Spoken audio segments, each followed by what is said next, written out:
नमस्कार, आप देख रहे हैं हमारा खास कार्यक्रम पक्ष विपक्ष। आपके साथ मैं हूं घनश्याम उपाध्याय।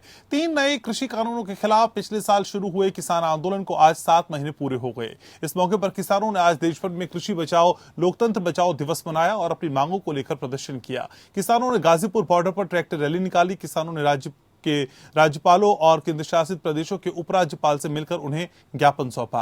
हालांकि इस दौरान कई जगहों से झड़प की भी खबरें आई। खासकर हरियाणा के पंचकुला में किसानों और पुलिस के बीच हिंसक झड़प हो गई। चंडीगढ़ में हरियाणा के राज्यपाल को ज्ञापन सौंपने के लिए हजारों किसान पंचकुला से निकले थे। रास्ते में पुलिस ने उन्हें रोकने के लिए बैरिकेड्स लगा रखे थे। गुस्साए किसानों ने बैरिकेड्स उखाड़ फेंके और आगे बढ़ गए। सिर्फ बैरिकेडिंग ही नहीं, किसानों को रोकने के लिए पुलिस ने सीमेंट की बीम भी लगाई थी। लखनऊ में भी किसान संगठन जब राज्यपाल को ज्ञापन सौंप के निकले तो पुलिस ने बैरिकेडिंग लगाकर बापू भवन से पहले ही उन्हें रोक दिया। हालांकि बाद में आधा दर्जन से ज्यादा किसान नेता राज्यपाल से मिलकर ज्ञापन सौंप कर आए। किसानों ने बताया कि जब तक काले कानून को वापस नहीं लिया जाता तब तक हर 26 तारीख को ऐसे ही प्रदर्शन किए जाएंगे। उनका कहना है कि अगर कानून वापस नहीं लिए तो आंदोलन 7 महीनों से चल रहा है, वो अगले 7 साल तक भी चलता रहेगा। दिल्ली में भी 6 किसान नेताओं ने उपराज्यपाल अनिल बैजल को ज्ञापन सौंपा। किसान आंदोलन के समर्थन में कांग्रेस सांसद राहुल गांधी ने भी ट्वीट किया। उन्होंने लिखा, सीधी सीधी बात है, हम सत्याग्रही अन्नदाता के साथ हैं। पिछले साल सितंबर में केंद्र सरकार ने खेती से जुड़े 3 कानून लागू किए थे। इन्हीं 3 कानूनों के खिलाफ किसान पिछले साल 26 नवंबर से दिल्ली की सीमाओं पर डटे हुए हैं। किसान और सरकार के बीच 6 बार की बातचीत भी हो चुकी है, लेकिन कोई सहमति नहीं बनी। किसान चाहते हैं कि सरकार तीनों कानूनों को रद्द करे और एमएसपी पर गारंटी का कानून लेकर आए। वहीं सरकार का कहना है कि वो कानूनों को वापस नहीं ले सकती। अगर किसान चाहते हैं तो उनके हिसाब से इसमें संशोधन हो सकते हैं। इस बीच देश में कोरोना की दूसरी लहर भी आई, लेकिन किसान दिल्ली की सीमाओं पर टस से मस नहीं हुए। फिलहाल सरकार और किसानों के बीच गतिरोध जारी है। ऐसे में बड़ा सवाल यह है कि आखिर इस समस्या का हल कैसे निकलेगा। और मेरे साथ चर्चा में 2 खास मेहमान जुड़ रहे हैं। परिचय मैं आपका करा दूं, मेरे साथ भारतीय जनता पार्टी से महेश वर्मा जुड़ रहे हैं, मेरे साथ ब्रिजेश भाटी जुड़ रहे हैं किसान एकता संघ से। आप दोनों का बहुत बहुत स्वागत। महेश जी, सबसे पहले आप ही के पास आना चाहूंगा। तमाम कोशिशें की जा रही हैं, आपकी तरफ से बातचीत की बात भी कही जा रही है, लेकिन ऐसी कौन सी बात है कि एक कॉमन एजेंडे पे बातचीत नहीं हो पा रही जिसकी वजह से ये आंदोलन लगातार बढ़ता जा रहा है? सर, 7 महीने हो गए।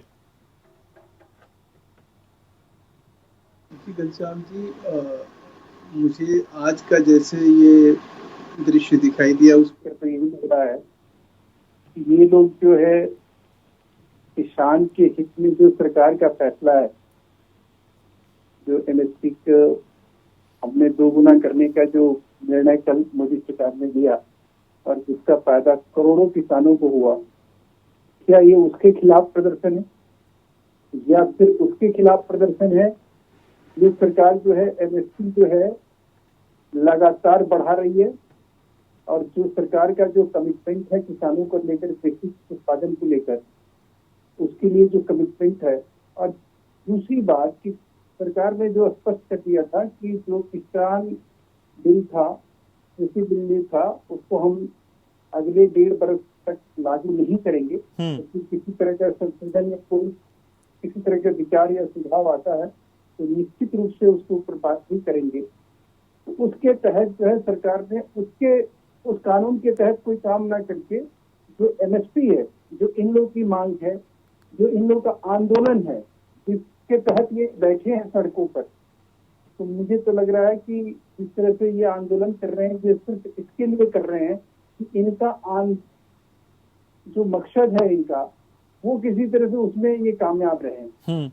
इनको किसान से कोई लेना देना अगर होता तो आज सरकार की इस बात के लिए कहीं ना कहीं स्वागत करते और कहते कि सरकार ने जो ये पहल किया है ये स्वागत योग्य है।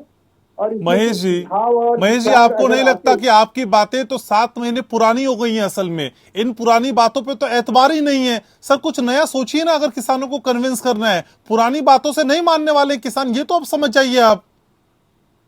देखिए घनश्याम जी, मैं वही बात कह रहा हूँ कि कल का जो निर्णय है, कल का जो मंत्रिमंडल का फैसला है, उसमें जो हमारी कमिटमेंट है, हम अपनी कमिटमेंट, हम जो अपनी चुनौती अपने लिए पैदा किए किसानों को ध्यान में रखकर, कृषि को ध्यान में रखकर, वो ये था कि भाई हम इनकी आय दोगुनी करनी।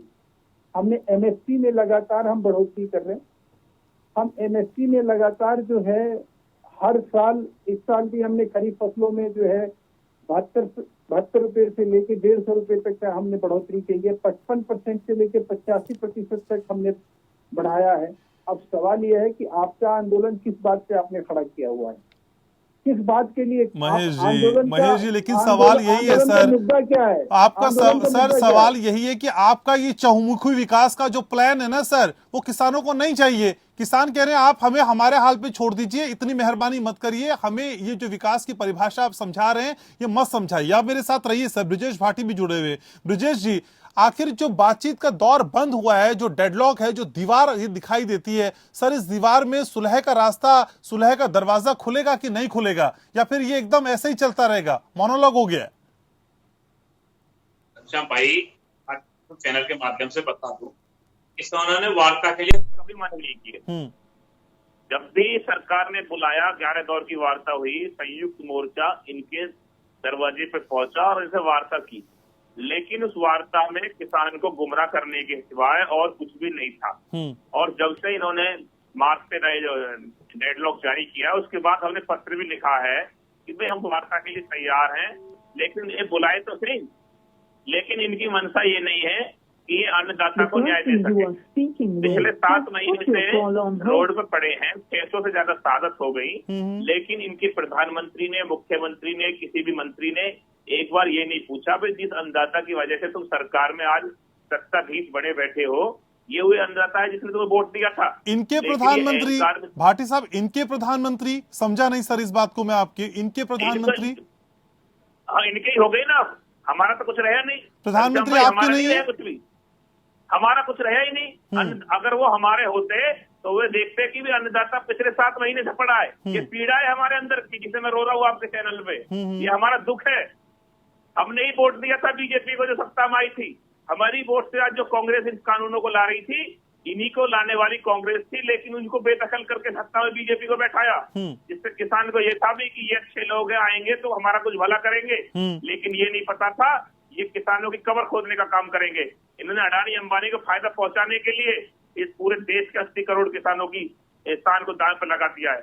खत्म होने वाले हैं लोग, कोई शौक नहीं पड़ा किसी को भी उपाध्याय जी भाई साहब कि भाई जो है कोई पड़े रहेंगे।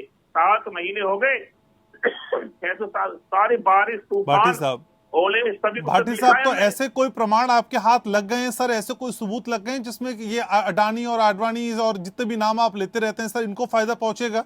कोई ऐसे प्रूफ मिल पाए हैं क्या सर 7 महीने में? घनश्याम भाई साहब, मैं आपको बता दूं, जब तक ये कानून आए भी नहीं थे, जब उनके लिए उन्हें फसलों को भंडारण करने के लिए बहुत बड़े बड़े वेयर हाउस बन गए। जब लोगों इनसे पूछते थे बीजेपी के नेताओं से भी क्या हो रहा है, तो ये कहते थे यहाँ पर गायों की सेवा होंगी। कानून आए नहीं, उससे पहले उनको लाभ पहुंचाने की नीतियां बना दी गई। बताइए कौन सा ये न्याय है किसानों के साथ? क्यों उन्होंने भंडारण का इतना, आप समझदार व्यक्ति हैं, आप पढ़े लिखे हैं, आप बैंकर हैं, आपको पता होगा अगर भंडारण करेगा तो कौन करेगा?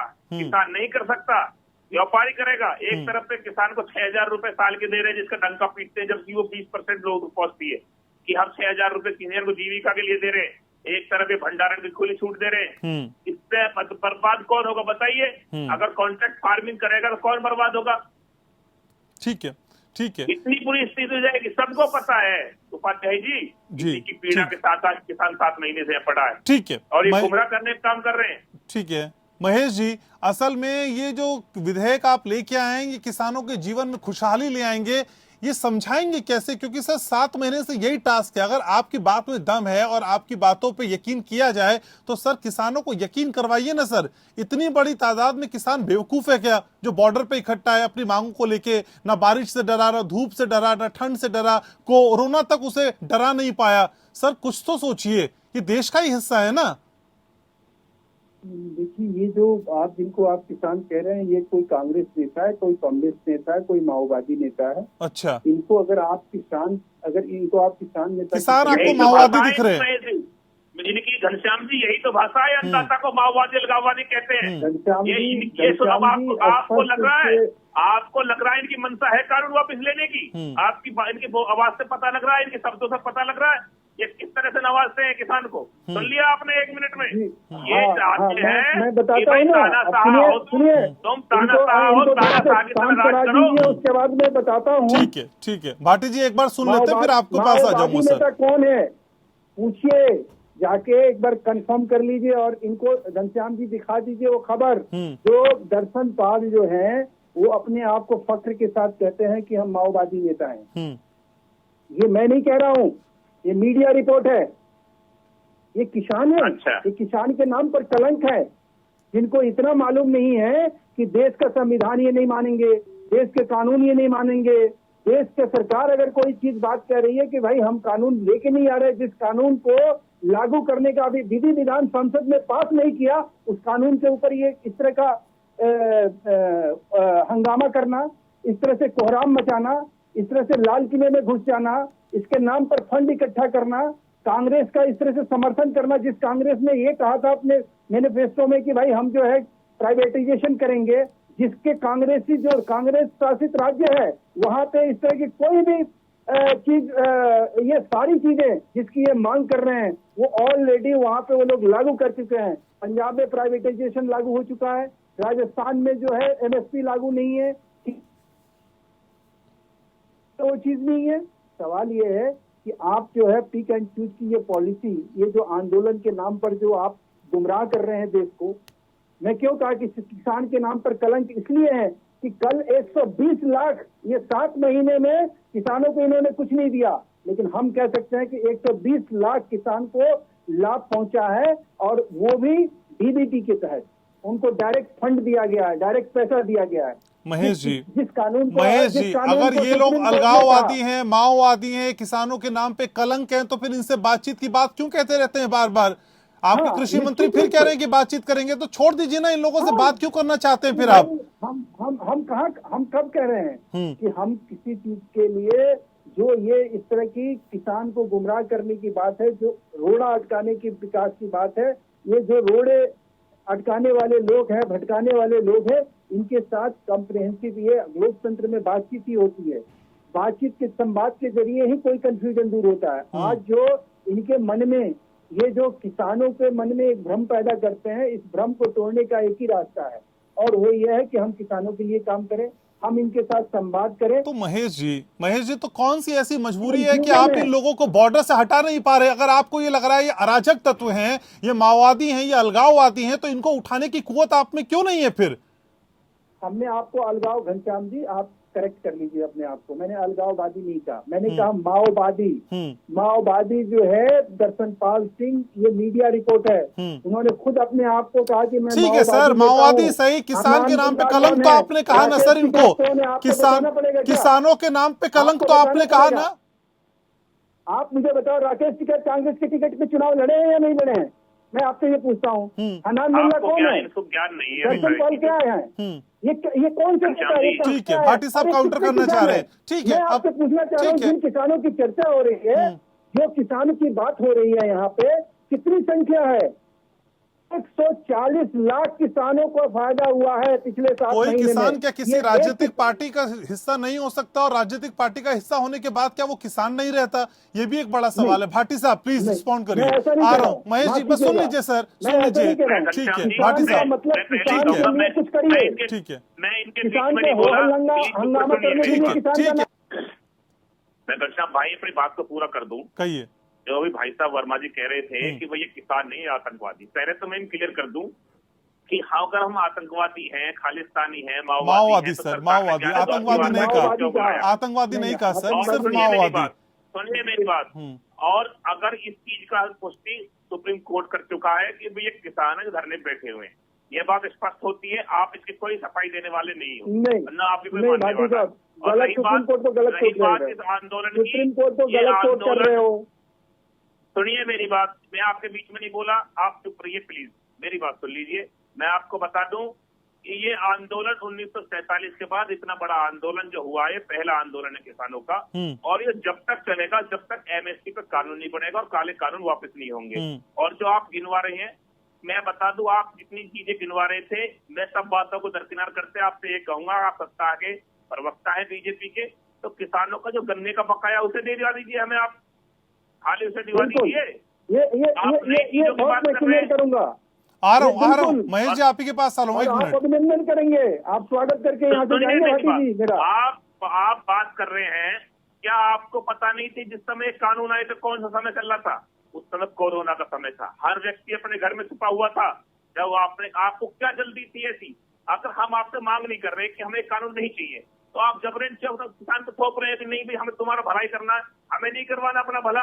हम जैसी यथास्थिति जिंदगी जी रहे, फसल कट रही है, खा रहे हैं सब लोग अपने चैन से जिए। ऐसी क्या आफत आई, ऐसी क्या आपातकालीन स्थिति देश पे आई जो आपको इन कोरोना काल में लागू करना पड़ा? आपने राज्यसभा में, लोकसभा में थालियां पिटकाकर, जो थालियां पिटवाने का काम है आपका, आपने इनको पास कराया। आपने एक बार ये नहीं पूछा किसी संगठन को बुला के कि भाई आपके लिए पॉलिसी बना रहे हैं, आप क्या कहना चाहते हैं इसमें? आपने किसी एक संगठन को बुलाया, किसी एक प्रतिनिधि को बुलाया? आपने जबरदस्ती किसानों को थोपने का काम किया। तो इसलिए जनता, आपको मैं बता दूं, आपको भगवान से डरना चाहिए। आप अन्नदाता के साथ ऐसा व्यवहार कर रहे हैं, जवाब ले लें। कोई नतीजा, ठीक है, जवाब ले लेते हैं। बहुत बुरा होने वाला है। ठीक है आप महेश देख जी, लेना, उसकी लाठी में आवाज नहीं होती ऊपर वाले की, ठीक है, जो आप ठीक कर है, रहे हैं। ठीक है। अब सुन लीजिए, अच्छा अब सुन लीजिए ना बाटी जी, एक ही शख्स इतनी देर तक नहीं बोलता और ठीक लगता है। सर सुन लीजिए थोड़ा सा। ये मैंने आपसे कहा ना कि ये किसान के नाम पर अगर कलंक है, तो मैं ऐसे नहीं बोला। इसका कारण मैं आपको समझाता हूँ। ये जब लोग आते हैं ना, तो ये नेता बनने के लिए आते हैं। ये अभिनेता चल रही थी, और 20 साल से मैं प्रमाणिक रूप से कह रहा हूँ, जिम्मेवारी के साथ कह रहा हूँ, अगर ये मेरी बात गलत हो जाए तो मैं आपके दर्शकों से माफी मांगूंगा, लेकिन अगर ये बात गलत ना हो तो ये इस चीज को समर्थन करें। अरे भैया सुन लो, आप सुन लो, अब आपका काल चेहरा चरित्र में लेके सामने आ रहा हूँ। यहाँ पर जो साधक हुई है ना, यहाँ जो किसान कभी माफ नहीं करोगे, ये देश आप लोगों को माफ नहीं करने वाला है। आप ऐसे लोग हो जो किसानों को, किसान के नाम पर यहाँ तांडव कर रहे हो। ये तांडव है, ये तांडव है। बाटी साहब सुन लीजिए, बाटी साहब हम शोर नहीं मचाते हैं सर। बाटी साहब हम शोर नहीं मचाते, एक एक करके बात करते हैं। ठीक है भाटी साहब, एक एक करके बात करेंगे ना तो बात लोगों की समझ भी आ पाएगी। महेश जी प्लीज बोलिए, फिर भाटी साहब आप ही के पास आ रहा हूँ। घनश्याम जी, मैं आपको स्पष्ट करना चाह रहा हूँ कि 20 साल से कवायद चल रही थी, कांग्रेस के मैनिफेस्टो का पार्ट था। ये मसौदे को जो है कांग्रेस लेकर आई थी, हमने उसको अमेंड किया। अमेंड करने के बाद ये कानून पास हुआ, कानून के ऊपर प्रतिकार हुआ, प्रतिकार के उपरांत जो है 12 दौर की बैठक हुई, सुप्रीम कोर्ट ने इसमें रूलिंग दी, और सुप्रीम कोर्ट ने ये कहा, सुन लीजिए पहली बात, सुप्रीम कोर्ट ने जो आपको वर्डिक्ट दिया, सुप्रीम कोर्ट ने ये कहा कि ये कानून तब तक लागू नहीं होगा जब तक कि दोनों पक्षों में आपस में बातचीत नहीं हो जाती। उसके मध्यस्थ पॉइंट किए गए। ये आंदोलन के नाम पर तांडव करते रहे, ये लाल किला पे हमारे प्राचीर का अपमान, देश का अपमान। ठीक है, ये बातें तो आप कर चुके हैं सर, दोहराइए मत सर, दोहराओ अच्छा नहीं लगता बातों में। ठीक है सर, समय समझिए सर, टीवी पे बैठे हैं सर। ठीक है भाटी साहब, ठीक है भाटी साहब, अगली स्ट्रेटेजी क्या है मुझे जल्दी से बताइए। आज तो हमने देख लिया आप लोगों ने जो किया, अगली स्ट्रेटेजी क्या है सर, अगली रणनीति क्या रहेगी? स्ट्रेटेजी ये है उपाध्याय जी, घनश्याम जी, ये है जब तक ये कानून वापस नहीं होंगे, जब तक आंदोलन चलता रहेगा। वो 4 लाख ट्रैक्टर भी यही है, 20 लाख लोग भी यही है, और 26 तारीख भी हर महीने आती है। जब तक ये सरकार नहीं मानेगी, जब तक हम आंदोलन चलाते रहेंगे। ठीक है, तो जब तक बात नहीं बनेगी किसानों की तरफ से तो ये आंदोलन चलता रहेगा। ये अनवरत आंदोलन रुकेगा कैसे और सरकार के पास कौन सा मैकेनिज्म होगा, इस पर सभी की निगाहें रहेंगी। बहुत शुक्रिया महेश जी आपका, शुक्रिया भाटी जी आपका समय निकालने के लिए, चर्चा में जुड़ने के लिए, अपनी राय रखने के लिए। तो किसान अपनी मांगों पर डटे हुए हैं, लेकिन सरकार की तरफ से भी अभी कुछ ऐसी पहल होती हुई नहीं दिखाई दे रही जिसपे किसान कन्विंस हो जाए, अपनी बात को मनवा ले। लेकिन वो कौन सा बीच का रास्ता होगा जब दोनों ही पक्ष संतुष्ट नजर आएंगे, देश ये जानना चाहता है। इस खास कार्यक्रम में इतना ही।